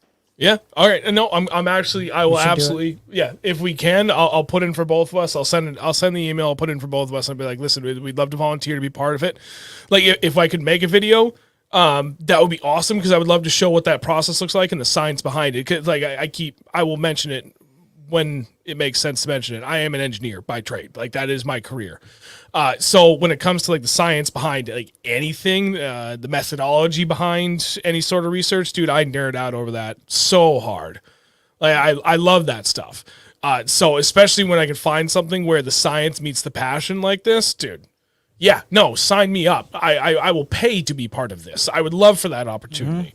And even if I couldn't shoot video for, I don't give a shit about that. Like, if I could, that'd be cool, because I think it'd be fun to share, and it'd be something really interesting for people to see. But if I couldn't do that, it wouldn't stop me any. It's not going to lessen my desire to try and be able to do that, because damn, that'd be fun. But yeah, it's very, very interesting. It definitely gives, as you're developing opinions about different things relating to fisheries management, it gives you some credibility to know how the process is conducted and how data is collected. I would love to be part of that. I think it'd be really, really cool to go out and just see. Oh yeah, just how everything is processed. I guess you could say that. Well, and so our buddy DJ messaged me. He knows a guy that works at Fishing Game. I won't mention names, just to be on the safe side, because it just, you never know. So some people, you never know how to react with things like that. So better safe than sorry. But and it's a guy I know as well. So through coaching one of the high school teams for the fishing. So yeah, we're going on that path. If we can, I think we can at least try to make that work for next year. Dude, I'd be all about it. That'd be awesome. So, all right, with all that in mind, so you've gone out, you've done the electro, oh boy, brain, it's been a really long week, man, with work, in a good way, but it's been a really long week. I'm tired. For your electro survey. Yeah, electrofishing. Electroshocking, electrofishing, people call it kind of different. Shock therapy. Have you done it on lakes that have northern pike in it, and in the sense that they an established population of northern pike? We have done young ear. I've been out on young ear bass surveys on the Connecticut River. That's probably the only body of water I think that I've done this survey. I mean, because I work at Marine Division, so we're a whole separate entity. This was stuff that I was doing at night work while I was working at the hatchery and things like that. So it wasn't something I was doing on a regular basis, but we did do young ear bass surveys on the Connecticut River, and we would run into the occasional pike for sure. Okay. Well, then maybe you haven't specifically or personally seen this, but maybe the research is there and you have heard about it and you can reference it. So the question was, one of the things we've noticed in New Hampshire, because there's not a lot of bodies of water that have established populations of pike, is that the average size of bass tend to be a lot bigger. And that's certainly something we've known in Vermont, where their northern pike tend to be a bit everywhere. And it seems like literally every body of water we fish in Vermont, it's like, holy shit, like this is way better than New Hampshire for the overall average big fish size and the number of those big fish, like that 5+ pound class. It's just the sheer number of them and the prevalence of them in different bodies of water. Literally every body of water we fish, it's nuts. But then thinking about New Hampshire, yeah, there's plenty of ponds that we've fished that have good quality and numbers and everything, but specifically those ponds that have northern pike, they seem to just have bigger bass overall. And I'm curious, is there an actual correlation, or is that just probably because something? they're eating all the small bass? And that yeah, we talked about that last time we talked about this. That's where I would lead to give you an answer. What Andrew just mentioned is that when you have that established, I mean, bass are predators, but when there's pike involved, I mean, they're not an apex. To certain other species of fish, they are an apex predator, but bass, I mean, pike can very feasibly eat juvenile and even mid-sized bass. Oh yeah. So that goes back to the whole talk about overpopulated lakes, selective harvest, stunting, or exactly. Like, it's just another mechanism to remove individuals from the population that otherwise would be competing for the same amount of resources. So when you have a healthy population of predators, even for bass, that is beneficial when it comes to a quality standpoint, because they're doing essentially what selective harvest and periodic post-release mortality does. That's another thing that I didn't touch on earlier when it comes to, I guess, in my opinion, what creates a quality fishery is places need to get fished. You know what I mean? Catch and release is a great thing, but not every fish that is released lives, for sure. I mean, you got hook fish. They just go through the stress of being caught. They're full of Sankos. It is a reality of catch and release methodology, is that not every fish that you release is going to live. So having that mortality be added to the other list of reasons why the fish may be removed from the population, whether it be predation, disease, many, many different things, that works toward reducing the overall number of individuals in the population and allows for the remaining fish to have more available forage. So that's big, having something like pike in there that is eating the smaller fish. And I would argue you even see the same thing in New Hampshire, because we really don't have a lot of bodies of water that have pike, but we do have a lot that have peckerel. Almost every place has peckerel, right? So if you start to think about it, those places that you catch the giant, 24, 25, 26-inch peckerel, do they have big bass in them too? Yep. Exactly. So it's a very similar mechanism. And I noticed that trend too. I mean, some of my favorite big bass lakes, they're generally clear. They're generally full of very large pickerel. And it's really odd how the pickerel kind of behave in those lakes too. You see them out in very, very deep water. I mean, you catch them especially with the advent of forward-facing sonar. I've been catching pickerel suspended over 70 feet of water in 40 feet. Yeah, dude, it's weird. Right.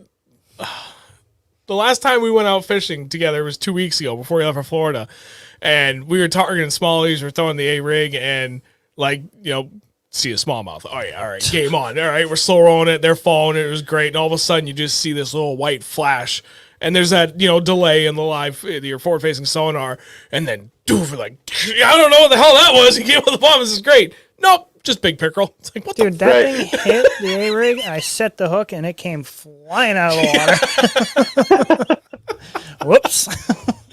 Streamlined. Yeah. Oh, yeah. Oh, yeah. I don't know how many hopes and dreams have been destroyed by big pickerel out over deep water, thinking that I got a 6-pound smallmouth tied on to me. Dude, one of the biggest pickerel I ever caught was on Winnie, and I'm pretty sure it was the biggest I'd ever caught until I caught that one on the jerkbait down in Mass this winter. Oh yeah, Jesus, that was huge. Yeah, it should have been a pike. It was so big. That was huge, and it was fat. It was getting ready to spawn.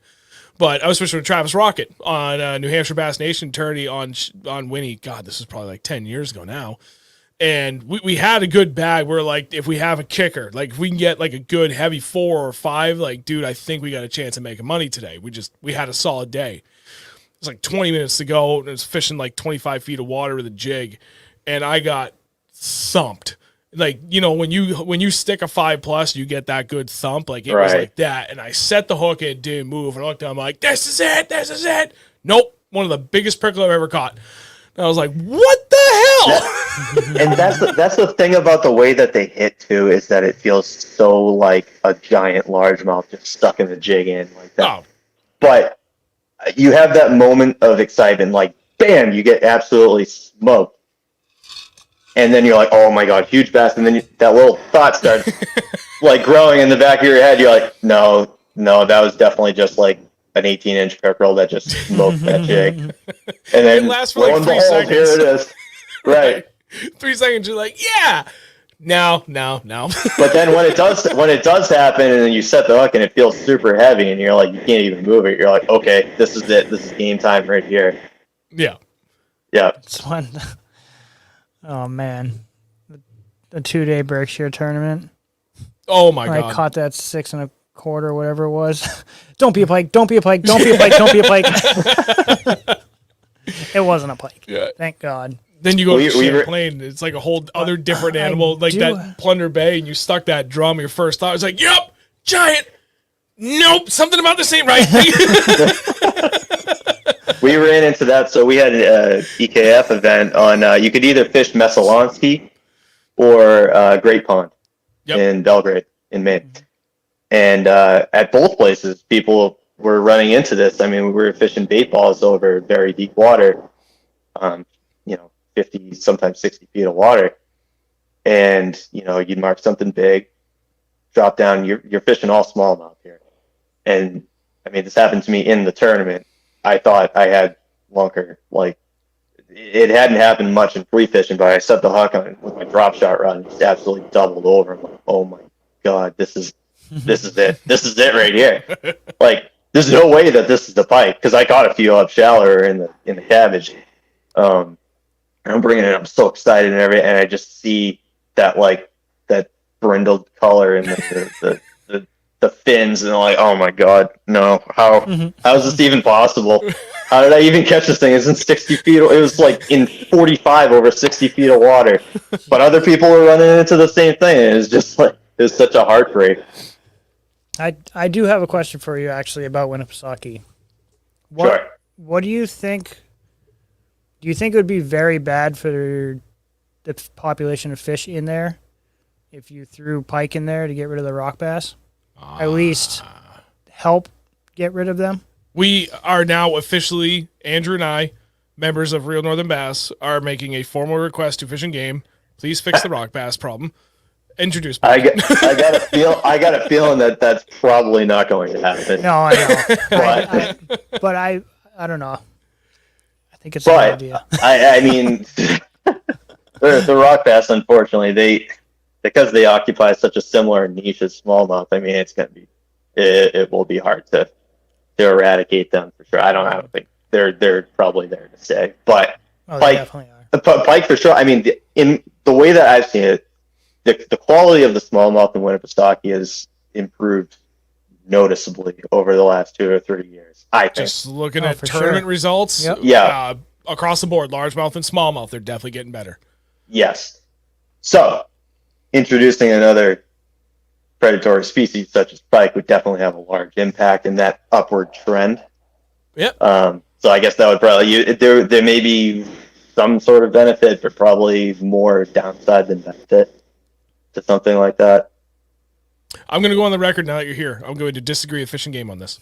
And I have nothing but pure opinion to back this. I point to Exhibit A, Lake Champlain, and rock bass being native to it, but they are not a problem because there is a healthy population of toothy critters in there. I rest my case. Very good diversity in Champlain. I mean, Champlain that's almost its own entity. It is. Yeah, dude. It is. And quite honestly, the water chemistry is a bit different too than Champlain. So pike may be, let's say that pike were stocked into Lake Winnipesaukee. You look at Champlain, and that's kind of a like an old seabed, shale, generally a shale substrate. Kind of a more of a neutral pH type body of water, very stable because of the size, and has a lot of different individual characteristics all around the lakes in different parts. Missisquoi is very different than the Inland Sea. It's very different than Ticonderoga, all that. Generally, water bodies around here are a bit more acidic, and that actually does. There's don't quote me, but I did read some publication about the successfulness of northern pike reproduction is dependent upon having a correct pH level in the lake. So like, so it might not even, they might not even survive. Right, they might not be able to even successfully reproduce to establish themselves. Goddamn science. It was so good earlier. Now all of a sudden I don't like it. And they did some crazy things back in the day with Winnipesaukee. I'm pretty sure they used to stock Pacific salmon species into it. Interesting. Yeah, it was very laissez-faire in the early days about like, let's give it a shot, let's throw them in, and. Dude, it was only a couple weeks ago. We were talking about something about different bodies of water and like the health of them and everything. And someone said, was it here? No, it was on Bass Boat Central on the New Hampshire subforum. We were talking about it. And there was a pond somewhere in New Hampshire where the overall health or fertility of it, something was off. And this was back in like the 50s. And they determined that in order to bring the balance of it back, to dump a ton of horse manure into it. And that would restore the balance of everything it needed to be a healthy fishery. I just don't see that happening today. No, techniques. That was what the guy told me. I don't know if there's any truth to it. I don't know if there's any truth to it. Like, I know down in Mass, like on the Cape, there's plenty of ponds, like, I don't know, we'll go down there in the winter and we'll try and pick a new place to fish. So I'll look up whatever I can find online. And there's always like, this is the rundown of all the fish that have been surveyed in here. And the last surveys were this time, this time, and this time. And this is the history of what we've done. And back in the 50s, we found that it was a very, infertile, lake. So at one point, 30 tons of limestone was dumped into it to bring back the balance to it. And I don't even know if like that's still a thing anywhere now. Generally not in a public body of water. Usually there's so many restrictions as far as environmental agencies creating a large significant modification to the quality of a water body is probably way off the table in these times. I mean, essentially, you talked about dumping horse manure into a water body. I mean, technically they are infertile, but those clear, clean lakes are such a gem, to be maintained, because there's a lot of water bodies that have gone the other way, and they've gotten very eutrophic and changed composition by a long shot from their original state since, this area was populated and population grew and camps showed up on lakes and runoff started coming from fields and lawns, and the road and everything else. That if you can maintain a place that was almost in its natural state, like a glacial, gin clear glacial body of water, I mean, that's something to be concerned with preserving for sure, because that doesn't stay like that without some effort to protect it. Truth.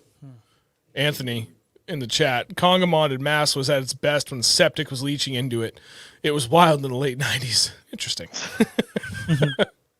The offshore grass was amazing. Well, look at Okeechobee. When I was down though, so they were burning the sugarcane fields. Oh yeah. And I was told that they take Okeechobee and they flood, or they take the water and they use it for the sugarcane fields. Yep. And then they drain it right back into the lake.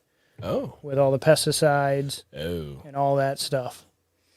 Well, there's a pond down there, like a lake, near Orlando. It's not Toho, but there's another lake over there. Maybe it was Toho. No, it wasn't Toho. It was another one. But it was bigger like that. They had it closed for a long time because of all the farmland around it and everything. Huh? Headwaters? It might have been that. Yeah, I mean, it was like right outside of Orlando. It was a big body of water. They had it closed for a long time because just everything coming in off of all the cow fields basically down there. That I don't know if it was necessarily specifically for farming or if it was just for cattle. But yeah, all the nitrates and everything running in, I think Plenty it's of nitrates. We're just absolutely destroying that lake, and algae was bad, the whole 9 yards. It took a long time for that to naturally restore. Where are you going? Down.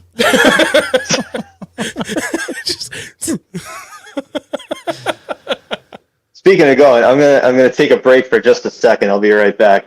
All right. You're good. I'm while you're gone, I'm gonna point to it. I'm not gonna highlight it. You and I talked about it earlier. I know. I seen them. For selfish reasons, we don't want to ask the question, but I think we need to ask the question. Here's the thing. I don't want to know. I just want to know. Think of what I. Internet. I want to know. All right. I whether or not we address it here or we ask him after the show. You do it after. They don't know what we're talking about. Here's the thing. Even if Sorry, they do, guys. and when we address it and we get a definitive answer and we move forward with this, people can do it. And there's other places anybody can do it. They don't do it. I don't think it's going to change. Yeah, I know. Because even with people that can do it, they don't do it. And the people that can do it and they try it, they're like, this doesn't make any sense. I can't do anything with this. And then they give up on it really fast. Yeah, whatever. Ask them. Not going to hurt my feelings. Should we rock, paper, scissors for it?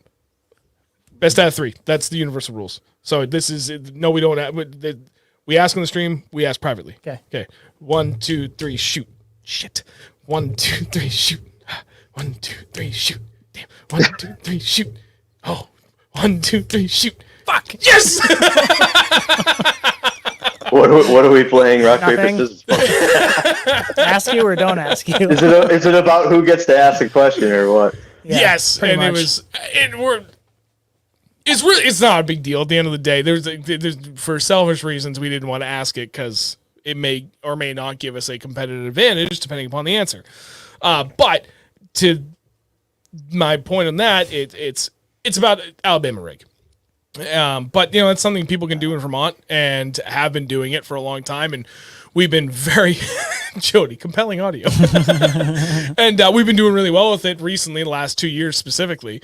And so we got thinking about it and what the New Hampshire's law is on it. And if you have a definitive answer, and the only reason I bring it up specifically, and we've had 2 people ask, and we got thinking about it again. Because I know when there was that Bassmaster, there was an Elite Series event. Maybe it was an FLW. They're one of the pro bass events. One of the guys crushed it. I mean, absolutely dominated that tournament. And then they just, from a fun fishing perspective, there was a lot of chatter. And like just the amount of people talking about it everywhere blew up. And I remember when that happened, Fishing Game quickly addressed it, and they said that an Alabama rig in New Hampshire was illegal because they defined it as an apparatus. So at best, you could do, I think, if memory serves correct, they specifically said you could do 3 arms with 1 reel hook on it. And the other 2 had to be like real dummies. But in our recent searches trying to verify that again, because I haven't looked at that since that happened, which was 8-ish years ago, all of that documentation, that specific website, that web page on the New Hampshire Fishing Game website is no longer present. So did they revert back to what is the real true established law where maximum of 2 hooks per rig and an Alabama rig, as long as you only have 2 hooks on it, counts? Or do they specifically still outlaw an Alabama rig? Do you know that answer? I do not know the answer because I don't have a rig that can throw an Alabama rig.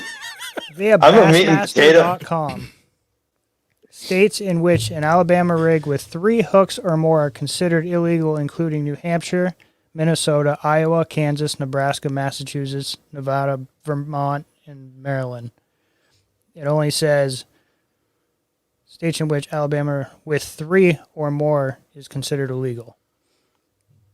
2 is legal. Well, and then that's the thing that we like, because we looked at this several weeks ago. The website used to have a page dedicated to that on New Hampshire Fishing Games website, And I where looked it it up specifically said 2 years ago to figure out if we could use Alabama rigs in New Hampshire, and it said 3 arms, 1 hook. And they said no, that it was a a fishing apparatus. Right, not a fishing lure. Right. So it didn't fall under the same umbrella of rules and laws that they had I already see what you did there. established. Ah.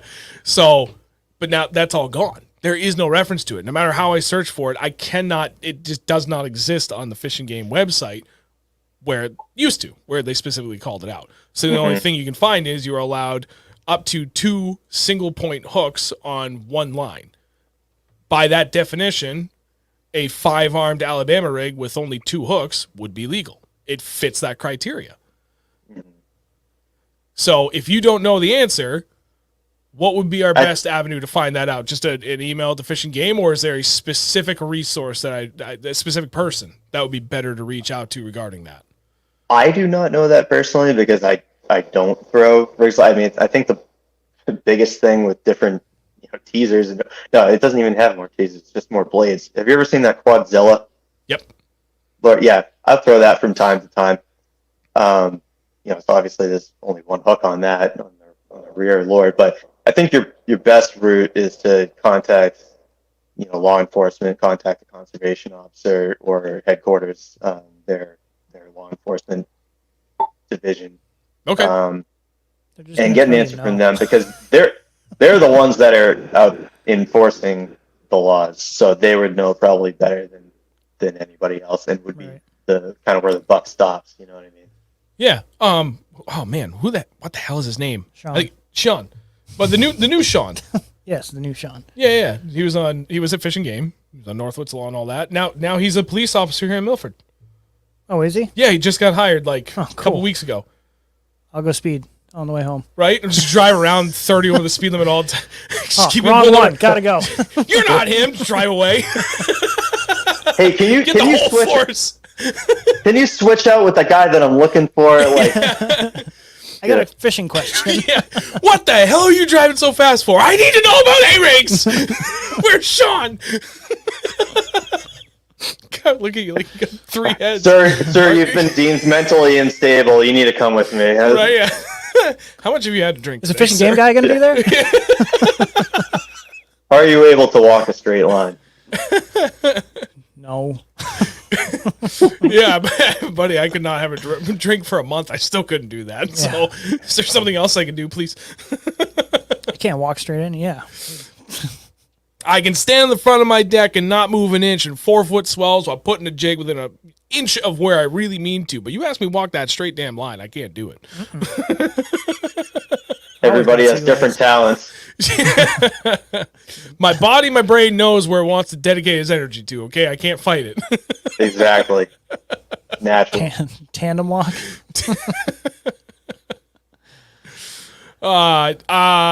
Okay. Last big question from me, unless you had one. I want to give you artificial fishing structure. I recall several years ago that Fishing Game had put out a newsletter that they were doing a study on the benefit of placing artificial fish structure, whether it be, like those PVC trees or the crappie trees or whatever you want to call it, or Christmas trees, like real Christmas trees. And, pros and or cons about it. And I don't remember what facilitated that question. I know I had asked myself at one point. I forget who I emailed. I think it just may have been the general thing. But I do recall asking the question. They said they were going to conduct a 3-year study on that. Can't remember what body of water was. I tried looking for that probably 2 months ago, trying to find the results of that study. And I couldn't find it. So I'm curious, are you aware of that? Do you know what the end result of that was? And I guess if there's anything you can elaborate on, or if not, then who would be the next best person to ask other than, just a general email to Fishing Game? Because I'm genuinely curious about that. I know in New Hampshire it's against the law to put anything in the water. So even if you had a Christmas tree at the end of the year, it's a totally natural it's a tree, but you can't dump that in the lake. It's against the law. But I know they were studying it. Did they finalize that study? Is that information out there? Do you know anything? Help me. I don't know. Help me. Do you have waypoints? I am not even aware that they were doing that. I'm coming up on 5 years with the department, so this may be stuff that predates me. Honestly, dude, it could have been even like 8 to 10 years ago that I remember starting this conversation or broaching that subject when the study started. So it had to have been sometime, up to about 10 years ago is when this one started. So, but I recall, I definitively remember it. It was on the web. It was a published thing by Fish and Game. They said they were doing this study. So I'm curious. Yeah, I don't even know about that one, to be honest. Okay, so probably just I guess generally your best emailed. contact. I mean, I don't know if any specific, whether it be a warm water lead or somebody that would be in charge of that. But yeah, just a general inquiry to inland fisheries. That would probably be your best avenue. This is gonna be great if I end up sending just like one email. To whom it may concern. First off, thank you very much for your time. Second, I greatly appreciate for the wall of text I'm about to send you. Question 1 of 20. I know we're adding to the list. I'm see some of the texts I get. It's like I'm not reading all that. It's like 5 that's a good thing to have a mind that's constantly curious and constantly be looking into things. It shows how passionate you are about the topic. Yeah, it's a great thing. Gets me even if some things are like pie in the sky, like doesn't hurt to shoot for the moon. That's true. Depending upon who you're talking to, and I say that because very specific to work. What? Specific to work. There was one individual. I was part of a big group today, and meeting with a customer, talking about the project we're developing that I'm the product owner on, and I'm leading these meetings with our customer the last 2 days, which this all started Tuesday of last week. It's been very long days, all day, every day since Tuesday, but that pie in the sky kind of thought process mentality. Customer and us have already been kind of kicking this idea around. It's like a phase 2 release thing, but while we're all here, we're talking about roadmap stuff. Let's talk about this a little bit more. No, that's phase 2. Yeah, I know, but we've only talked about it like literally a 10-word bullet point. Let's expand upon that so I can put it on paper and really understand what the full breadth of what this means, at least on the surface, for us to discuss that. That did not go over well. That went over like a lead balloon. That's where that curiosity and pie in the sky, whatever the phrase, can sometimes get you in trouble. Every team needs somebody that's going to push the envelope and be innovative. It's not a bad thing. I think initially it may be received in not the best way or not the way that you hoped, but people start to remember. Oh, remember that idea Sean had? Well, so it was funny because like it came up, bullet point. Yep, that's phase 2. And I said, well, okay, but let me ask this question. I asked like 2 or 3 questions, and it had about timeline and overall effort that would impact, or that it would entail to complete this aspect of the project. And it was me. No, you can't even talk about that right now. And it was like, well, hang on, like let's just quickly kind of just broad range. Give me an idea here. And it was kind of, again, quickly shut down. But then, someone else from our customer spoke up. And then another person from one of my teams spoke up. And next thing you know, they're talking about it for like 20 minutes. And I just sat there like half smirking to myself the whole time. And then they're all said and done. And I was like, this is exactly why I brought this up. Because I know it's a phase 2. This isn't going to happen for probably a year, maybe even 2 years. But how much you all just talked about it, we just laid the foundation of what that's going to look like, and I can put it down. We have it for reference, so we can all circle back to that. And you all came up with an idea or two out of that we didn't have to begin with. Mm-hmm. I digress greatly, but it was really interesting. You can create some relation to like you're with your group of tight fishing friends, and you have an idea. You may not be able to get out that particular week, but then talk about it with your buddies. Says, hey, maybe I'll give that a shot. And you go, yeah, go give that a shot. Give me some info on what you find. And I mean, that's how my circle, we operate like that. What am I doing? Right. No. It's big. So you help each other learn. That's why it's so important to have a good community of, like, as far as fishing goes, have a good community of friends and people that you fish with. You learn more that way. Yeah, no, 110%. It's like there's a lot of benefits from Andrew and I fishing together for so long, and how we are both extremely similar and extremely different in a lot of areas, but also still both of us very adaptable and willing to do so for that. So that's why we tend to do really well fishing tournaments together, because we're both completely comfortable doing entirely different things, but adaptable and comfortable to pivot to the moment one of us figures something out, and we're all in on that. But then, so myself, Andrew, DJ is 3D Fishing in the chat here, our buddy Tom, Smallmouth Freaks, probably Sean Miller, maybe one or two people that in the moment with how tired I am, I'm not remembering, but the small handful of guys that, like, when it comes to trying weird things, like that's the core. And we all can pick up, weird things here or there to try, but this man is the king of thinking of weird shit. And it works. And making it work. Yeah. and when it does work, it's absolute gold. Yeah, but 90% of the time. If it's anybody else in the group, I think DJ might be like the second most animated, where he's got a very consistent reaction, like, oh, nice. He's just got like that very consistent. It sounded like him. It's consistent. Versus, like, he'll think of the weirdest shit, and like he'll stick a fish, and he's like, cool. And we're all sitting there scratching our head, like, one, why the hell did you even think to try that? And two, how the hell did you make it work? It's just, cool. It's kind of fun.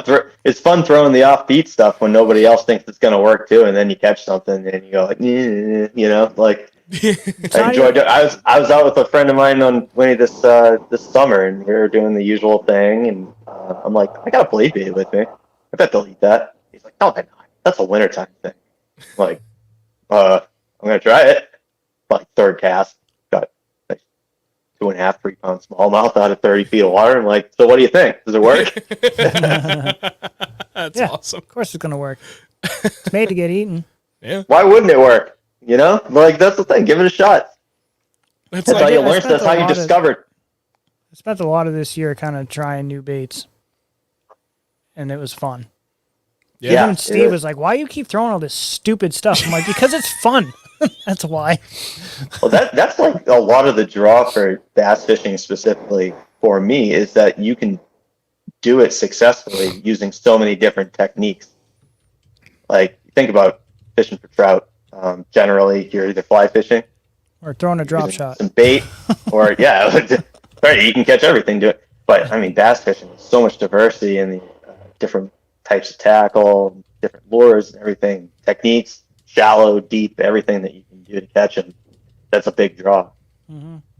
Yeah, it's cool picking up something that you've never thrown before, or that you have thrown before, but it's in like a completely different either color or weight or whatever. And you just start catching fish on it. Yeah, different presentation, like what you recently started doing with cold water. And Steve asked, why'd you even try to do that? And you're like, well, it's the same as that. It's just a little bit more lifelike. And I think you said he looked at you, paused, and went, son of a bitch, and walked away. Because he knew you were right. Yeah. He's right. It's the same thing, just bigger. I like throwing big baits. He's calling out the small ones. It's a big finesse bait. Kind of. Yeah, no, that's actually perfect. It's a dichotomy, isn't it? Yeah. Yep. All right, dude, I tell you what, I didn't realize it was almost 10. Yeah, 9:54. This has been one of our longer streams we've done in a long while, but like the amount of people that are still hanging on watching is incredible. I think it's a good point to call it quits. If we need to revisit this for more unanswered questions, I would love to have you back on. If there's somebody else you'd like to have come back on for that too, so we're not just grilling you solely for these questions, by all means, deflect some of that fire to somebody else. Have Sean on. Yeah. Well, so I was just saying that too, because 3D Fishing, our buddy DJ, asking you to toss a donkey rig in New Hampshire, and I said, well, according to the letter of the law, yeah, 2 hooks on 1 line.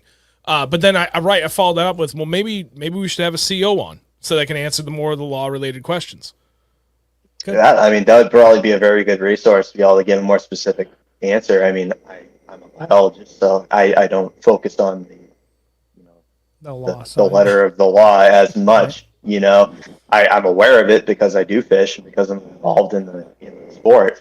But as far as giving you like legal definitions on things, I don't think that's quite my place. But if you can Yeah. find somebody that can, yeah, He can answer questions for us that are enforced by a spreadsheet versus we need to find someone that can answer questions for us that are enforced by guns.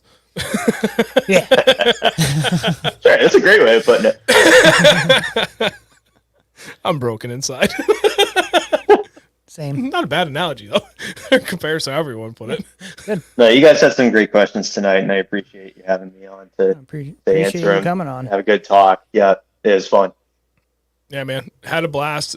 Thank you very much. Like Andrew just said, appreciate you coming on. This was a really long time coming for us to get this set up, and it's nice to do it with somebody that I've personally already met too as well. Like that, it always just makes things easier. Already having that personal connection, it just makes the conversation easy. So hope you had fun. If you want to take a minute and tell people about your social media, if they want to follow you on Instagram or anything, or if you want, floor is yours. Have at it. Otherwise, we can wrap it up. Sure. Yeah. I mean, if you want to check out my Instagram, I put lots of fishing and mostly fishing and other related, love woodworking, all my other hobbies that my things that I have my hands in. It's Aquamat90, and I'm actually I'm in the process of taking a stab at writing an article for a new blog that a friend of mine, Robert Lafreniere, just started, New England Fishing Collective. Nice. So that should be posted, I believe, Sunday. So check it out at newenglandfishingcollective.com. It's going to kind of center on what's happening right now with the cold water techniques, things to look for, structure to look for, lures to use, basically an homage to the blade bait. Nice. Yeah, that's by far I keep that locked in my hand pretty much all season this time of year. But anyway, check that out, newenglandfishingcollective.com, and there'll be more content on there as time goes on. It starts to develop. Nice, man. All right. Yeah. Awesome. Well, thank you for sharing that. Before everybody goes, do us a favor, please. If you haven't done so yet, leave a like on the stream, whether you're watching on YouTube or on Facebook. Either way, like, it helps amazingly. And hope you guys all enjoyed this. Judging by the chat that I'm seeing so far, everybody really had fun with this, and we appreciate you guys sticking around tonight. We had, I don't know if you noticed, but we had one of our better nights for like overall traffic. This was a great show. A lot of people were really excited about it. But That's awesome.